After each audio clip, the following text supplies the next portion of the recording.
Là, on arrive à la troisième stratégie et c'est vraiment la plus compliquée, c'est l'embarras constructif. Donc je vais te raconter une petite histoire. On arrive en mai 2022. Un homme a été invité à donner un TED Talk dans le sud des Pays-Bas. Ce jour-là, il a pris le train d'Amsterdam vers le sud. Et dans le train, il se dit, tu sais quoi? Je vais me préparer. Et il s'est levé et a dit, excusez-moi, puis-je avoir votre attention s'il vous plaît? Tout le monde le regarde en mode, qu'est-ce qu'il veut? Et lui, il a continué en disant, je vais vous chanter une chanson. Vous devez savoir que je suis très mauvais chanteur. Je ne sais pas du tout chanter. Et là, il a commencé à chanter une chanson totalement au hasard pendant 3 minutes complètes. Les gens détournaient le regard. Ils se disaient, pourquoi il fait ça? C'est horrible. Arrête, s'il te plaît. Mais lui, il a continué. Après ça, il se rassoit et a repris sa vie normalement. Le même jour, il est monté sur scène pour son TED Talk.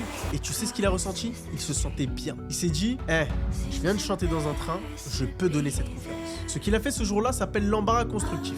L'embarras constructif, c'est un exercice où tu te mets volontairement dans une situation gênante. Ça peut être demander un high five à un inconnu, ou comme lui, chanter dans un lieu public. Oui, c'est gênant. Oui, les gens peuvent te juger. Oui, t'as envie de fuir. Mais résiste à cette envie. Accepte. Assume. En faisant face à ces situations, tu construis une confiance profonde. Celle de pouvoir gérer tout ce qui arrive. La prochaine fois que tu parleras devant un groupe, ou que tu feras une présentation, tu te diras, j'ai chanté dans un métro, ça je peux le gérer. Et là, je viens de te donner 3 exercices pour commencer.